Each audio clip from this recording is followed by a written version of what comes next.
Hello students, आप सबका Kabir classes में स्वागत है।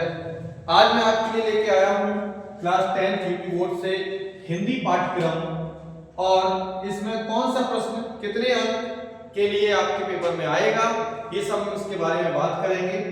आपके सामने पूरा पाठ्यक्रम मैंने पहले से लिखा हुआ है और एक एक करके इसके अंक के साथ में आपको मैं समझाता चलूंगा। स्टार्ट करते हैं। सबसे पहले दो खंड में पेपर को बांट दिया गया है। एक है आपका बहुविकल्पीय और दूसरा है वर्णनात्मक। कहने का तात्पर्य है एक आपके ऑब्जेक्टिव टाइप क्वेश्चंस होंगे जो 20 क्वेश्चंस आएंगे आपके, और बाकी क्वेश्चंस आपके होंगे वो लिखित में होंगे, वर्णनात्मक होंगे। याद रखिएगा, सबसे पहला क्वेश्चन है हिंदी गद्य के विकास से संबंधित। हिंदी गद्य के विकास में शुक्ल युग और शुक्लोत्तर युग दो युग आपको पूछे जाएंगे। मैं इस पाठ्यक्रम के बाद में एक एक करके युग और आपका काव्यगत सौंदर्य से लेकर के सारे वीडियोस लाने की कोशिश करूंगा।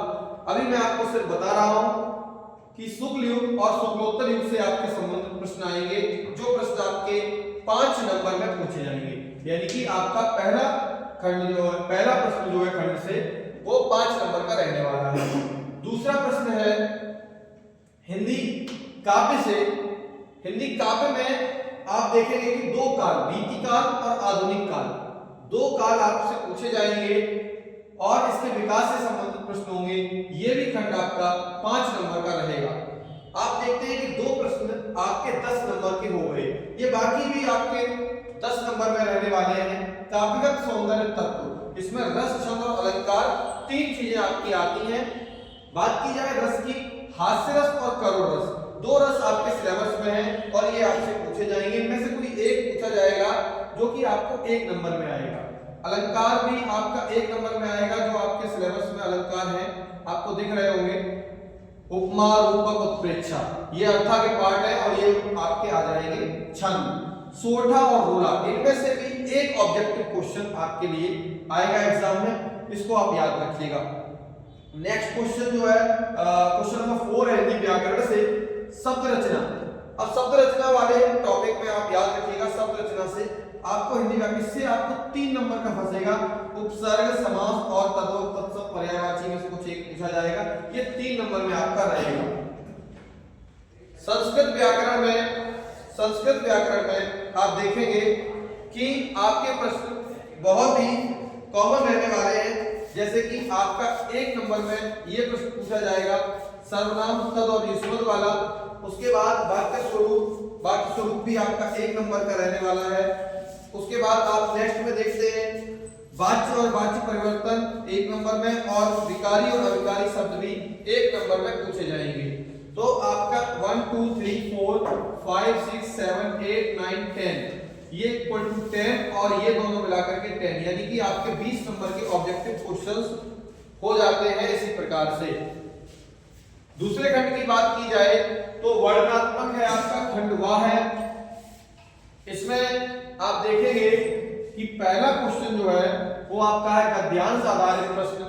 एक गद्यांश आएगा, उसमें से आपको 3 प्रश्न पूछे जाएंगे जो 2-2 नंबर के होंगे और ये आपका 6 नंबर का आपका खंड रहने वाला है।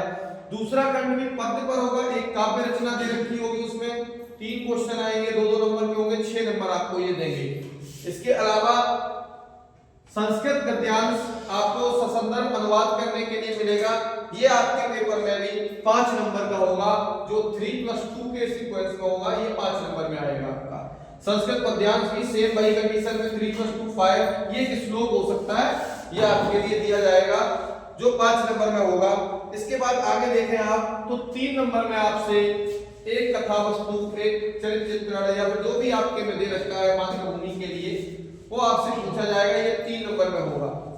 नेक्स्ट में बात की जाए तो जीवन परिचय, जो क्वेश्चन नंबर 6 है आपका, ये जीवन परिचय आपके गद्य से और काव्य से एक एक पूछा जाएगा, जो कि आपको 5-5 अंक देगा। 3+2 इसका भी सीक्वेंस रहेगा। इसमें आप जीवन परिचय लिखेंगे और रचनाएं भी लिखेंगे। उसके बाद श्लोक, आपका एक संस्कृत से श्लोक पूछा जाएगा जो आपका 2 अंक का रहेगा। पत्र लेखन पूछा लिखने के लिए आएगा, ये आपका 4 अंक का रहेगा। इसके बाद संस्कृत से किन्हीं 2 प्रश्नों के उत्तर देने के लिए आपसे पूछेगा, क्वेश्चन करेगा, संस्कृत खंड से 2 प्रश्नों के उत्तर जो 1 + 1 = 2 यानी कि 2 अंक के रहेंगे। और आखिरी निबंध रचना। निबंध रचना में आप देखेंगे कि निबंध आपका 1 लिखने के लिए आएगा और इसके 7 नंबर रहेगा, जिसमें आपके किसी प्रकार से सोशल या फिर आर्थिक रूप से समस्याओं पर या फिर शिक्षा के स्वास्थ्य से संबंधित किसी प्रकार से निबंध पूछा जाएगा। इस प्रकार से आपका पूरा पेपर 70 मार्क्स का 50 नंबर का ये और 20 नंबर का ये आपको बता दिया मैंने। ये 70 मार्क्स का आएगा जो आपके एग्जाम में, और 30 नंबर आपको प्रैक्टिकल के मिलते हैं। तो आप लोग उसमें इस तरीके से देखिएगा, इसमें से कौन सा टॉपिक सबसे ज्यादा इंपॉर्टेंट है उस पर मुझे कमेंट कीजिए। मैं आपको उसके लिए सिंगल वीडियो में उसमें कोशिश करूंगा उसको समझाने की। तब तक के लिए खुश रहें, स्वस्थ रहें, बाय बाय।